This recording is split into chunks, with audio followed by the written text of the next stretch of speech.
Hi friends, নতুন বছরের সকলকে শুভেচ্ছা জানিয়ে নিমেষের রান্নার চ্যানেলে আপনাদের সবাইকে আরও একবার স্বাগত জানাচ্ছি। নতুন বছর সবার ভালো কাটুক। আজ আমি আবার একটা নতুন রেসিপি নিয়ে চলে এসেছি। আজ আমি বানাবো তোপসে মাছের কালিয়া। তার জন্য আমি এখানে দেখো প্রথমেই মাছগুলো ধুয়ে নিয়েছি, ধুয়ে এরকম একটা বাটিতে রেখেছি। এবার আমি মাছগুলোকে একটু হালকা ম্যারিনেট করে রাখবো। তো চলো আর দেরি না করে শুরু করে দিই। তো দেখো এখানে আমি 8টা মাছ নিয়ে নিয়েছি। এবার আমি মাছগুলোকে ম্যারিনেট করব। হলুদ 1 চামচ দেবো, এর মধ্যে লবণ 1/2 চামচ মতো দিয়েছি আমি এতে। আর আমি দেবো এর সাথে একটু লেবু, যাতে মাছগুলো ভাজার সময় খুব ক্রিস্পি হয়। এবার আমি মাছগুলোকে মাখিয়ে নেব। নিউ ইয়ারে তো সবারই ইচ্ছা করে একটু ভালো কিছু রান্না করার জন্য।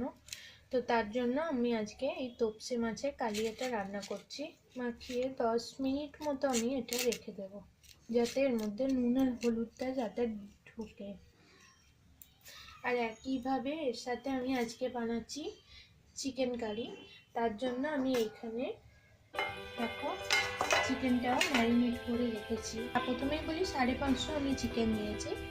তো এতে আমি 1 চামচ লবণ দিয়েছি, আর 1 চামচ তেল দিয়েছি, সর্ষের তেল। তার দিয়েছি 1 চামচ হলুদ, আর 1 চামচ ধনে গুঁড়ো, 1.5 চামচ মতো একটি পেঁয়াজ কুচি বেটে দিয়েছি। পেঁয়াজ কুচিয়ে সেটাকে বেটে নিয়েছিলাম, তো বেটে দিয়েছিলাম।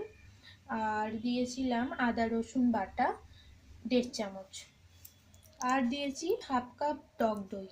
দিয়ে সমস্ত ইনগ্রিডিয়েন্টসগুলো মিশিয়ে আমি মেখে নিয়েছি এখানে। আর অল্প সামান্য পরিমাণ গোলমরিচ গুঁড়ো ওপরে ছড়িয়ে দিয়েছিলাম, তাতে টেস্টটা খুব ভালো হয়। তো এটাকে একটু ম্যারিনেট হওয়ার জন্য রাখি। এদিকে মাছগুলো আমি ম্যারিনেট করে রাখছি। বাঙালিরা খাদ্য রসিক, খেতে ভালোবাসে, তো সেজন্য নিউ ইয়ারে আজকে আমি এই দুটো রেসিপি বানাচ্ছি। তো দেখো প্রথমেই আমি এরকম একটা লোহার কড়াই নিয়ে নিয়েছি। এবার আমি কড়াইটাতে অল্প সামান্য পরিমাণ সর্ষের তেল অ্যাড করব। এবার আমি এক এক করে এর মধ্যে তোপসে মাছগুলো দিয়ে দেবো। মাছগুলো ভাজা হোক ততক্ষণ। অল্প বেশি ভাজবো না, তোপসে মাছ যেহেতু নরম মাছ, তার জন্য আমি অল্প একটু ভেজে নেব। একটু কড়া করে ভেজে নেব, যাতে মাছগুলো ভাঙতে না পারে। গ্যাসের ফ্লেমটা একটু বাড়িয়ে দিলাম আমি। এবার আমি খুব ধীরে ধীরে মাছগুলোকে একটু কেটে নিয়ে নেব, আর একটু অল্প হালকা ভেজে নেব। একটা তেজপাতা নিয়েছি, তেজপাতাটা আমি এতে দিয়ে দিচ্ছি। দুটো টমেটো কেটে নিয়েছি এইভাবে। অল্প ক্যাপসিকাম নিয়েছি, দুটো কাঁচা লঙ্কা নিয়েছি, আর আদা রসুন বাটা আমি নিয়েছিলাম 1 চামচ মতো হবে।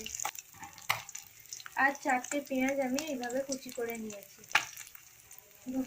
অল্প সামান্য পরিমাণ দারচিনি, একটা দারচিনিকে আমি ভেঙে নিয়েছি। দুটো এলাচ দিচ্ছি, এইভাবে করছি আমি। গ্যাসের ফ্লেমটা আমি কমিয়ে দিয়েছি। ওদিকে আমার মাছটাও হয়ে এসেছে, মাছটাকে আমি বাটিতে তুলে নেব। ওদিকে মাছের তেলটা কড়াতেই আছে, তো ওই তেলেই আমি করব রান্নাটা, সেজন্য এতেও একটা এলাচ দিয়ে দিলাম। আমি তোপসের কালিয়ার জন্য কি কি নিয়েছি একটু দেখিয়ে দিই। এখানে 1 চামচ আদা রসুন বাটা, 1 চামচ পেঁয়াজ বাটা, একটা টমেটোর হাফ নিয়েছি, আর একটা লঙ্কা নিয়েছি। অল্প এর থেকে 2 চামচ আমি টক দই মাছে দেব। প্রথমেই আমি লঙ্কা আর টমেটোটা দিয়ে দিলাম। গ্যাসের ফ্লেমটা কমিয়ে দিলাম। একটু লবণ এর মধ্যে দিচ্ছি, যাতে টমেটোটা গলে যায়। এদিকেও আমার তেল গরম হয়ে গেছে। এর মধ্যে আমি চিকেনটার জন্য আমি এতে দুটো গোলমরিচ দিলাম। এবার আমি এতে পেঁয়াজ কুচিগুলো অ্যাড করে দেবো। একটু বাদামি লালচে বাদামি করে ভাজা হয়ে গেলে একটু পেঁয়াজ এর মধ্যে থেকে তুলে নেব। যেহেতু চিকেনটা কষা হয়ে গেলে তখন একটু দিয়ে দেবো, তাতে কি হয় গ্রেভিটা খুব ভালো হয়। আর এর সাথেই আমি ক্যাপসিকামটা একটু দিয়ে নিচ্ছি যাতে ক্যাপসিকামটাও একটু নরম হয়ে যায়।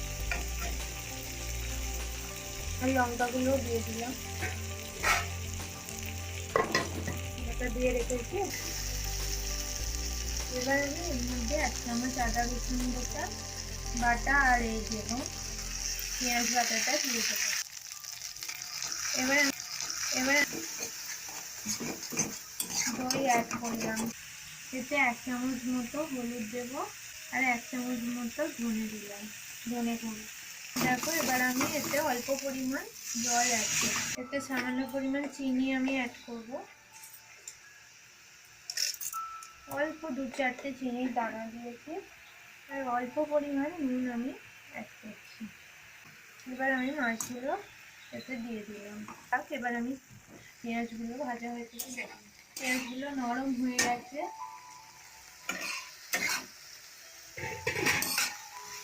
এবার আমি গ্যাসের ফ্লেমটা একটু বাড়িয়ে দেবো। এদিকে আমার মাছটাও হয়ে এসেছে, মাছের গ্যাসটা অফ করে দেব। 2-4টে গোলমরিচ গুঁড়ো আমি এর উপরে ছড়িয়ে দিলাম। তো এবার আমি এটাকে একটি পাত্রে পোর করে নেব। তো তৈরি হয়ে গেছে আমাদের তোপসে মাছের কালিয়া। এবার আমি চিকেনটার জন্য পেঁয়াজগুলোকে একটু হালকা ভেজে নিচ্ছি। এর পেঁয়াজের থেকে অল্প একটু সামান্য পরিমাণ পেঁয়াজ আমি এই প্লেটটাতে রেখে দেবো, শেষে দেবো। পেঁয়াজগুলো হালকা বাদামি হয়ে এসেছে। এবার আমি এর মধ্যে টমেটো কুচিটা অ্যাড করছি। আবার আরেকটি ঢাকনা দিয়ে রাখবো যাতে টমেটোটা সিদ্ধ হয়ে যায়। একটু দেখে নেব। এবার এর মধ্যে আদা রসুন বাটাটা দিয়ে দেব। মশলাটা যত কষবেন ততই কিন্তু চিকেনটা ভালো হবে। 1 চামচ হলুদ এতে দিলাম, 1 চামচ ধনে গুঁড়ো দিলাম, আন্দাজ মতো নিয়েছি। মশলা থেকে তেল ছেড়ে দিচ্ছে। এবার আমি এর মধ্যে একটু চিকেন কারি মশলা অ্যাড করব। সানরাইজের চিকেন কারি মশলা নিয়েছি, এটা আমি অ্যাড করছি। অল্প পরিমাণ দিলাম, অল্প পরিমাণ বিরিয়ানি মশলাও দিলাম, তাতে টেস্ট ভালো হয়। এবার আমি সব মশলাগুলোকে নেড়ে নেব। গ্যাসটা একটু বাড়িয়ে দিলাম, মশলা থেকে তেল ছেড়ে দিয়েছে। এবার আমি ম্যারিনেট করা চিকেনটা এতে দিয়ে দেবো। দেখুন এইভাবে কষে নিচ্ছি চিকেনটা। আমি এখন আর এর মধ্যে জল দেব না। এখানে আমি আলু ভেজে রেখে দিয়েছিলাম, চন্দ্রমুখী আলু নিয়েছিলাম, ভেজে রেখে দিয়েছিলাম। চিকেনটা আগে অল্প সামান্য কষিয়ে নিয়ে তারপর আলুগুলো দেবো, নইলে ঘেঁটে যাওয়ার চান্স আছে। গ্যাস বন্ধ করে দিয়েছি ঢাকনাটা দিয়ে। এবার একটু হতে দেবো। ঢাকনাটা দেখুন খুলে দেখে নিচ্ছি, এতটা জল বেরিয়েছে মশলা থেকে, সেজন্য আমি আর এতে এখন জল অ্যাড করছি না, পরে জলটা দেব। এর মধ্যে এবার আমি ভাজা আলুগুলো দিয়ে দেব। দিয়ে দিলাম ভাজা আলুগুলো, দিয়ে এবার এটাকে আবার একটু ঢাকনা দিয়ে রেখে দেব। অল্প একটু জল আমি এতে অ্যাড করছি।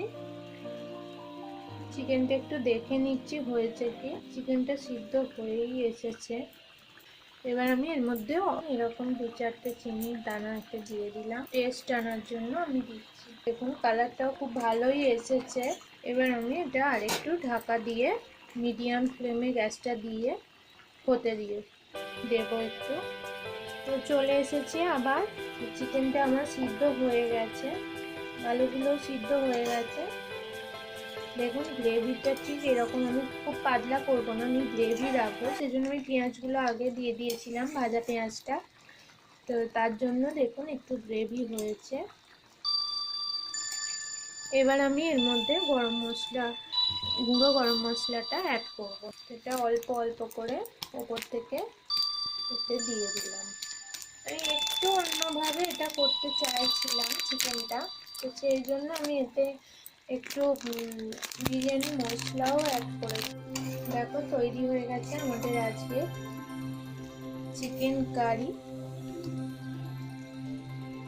একটু অন্য টেস্টের করেছি, আপনারা এভাবে করে দেখবেন। অনেক সময় আমরা চিকেন কারি তো অনেক সময় একই পদ্ধতিতে করি, আমার মনে হলো আজকে একটু অন্যভাবে করে মিক্স অ্যান্ড ম্যাচ করে মশলাগুলো দিয়ে করলে কেমন হয়। তো গ্যাসের ফ্লেমটা এবার আমি অফ করে দিলাম। তৈরি হয়ে গেছে। এবার আমি এটি ভাত বা রাইসের সাথে সার্ভ করব গরম গরম। নতুন বছরে আশা করছি আপনারা সকলে ভালো থাকুন, ভালো থাকবেনও, সুস্থ থাকুন। ভগবান যেন সবাইকে সুস্থ রাখে। আর নিউ ইয়ারে আপনারা এইরকম নিত্য নতুন রেসিপি করে বাড়ির মানুষদের সাথে আনন্দ করে খাওয়া দাওয়া করুন। আবার আমি অন্য কোনো একদিন অন্য কোনো নতুন রেসিপি নিয়ে আপনাদের সাথে হাজির হয়ে যাব। আজকের জন্য টাটা।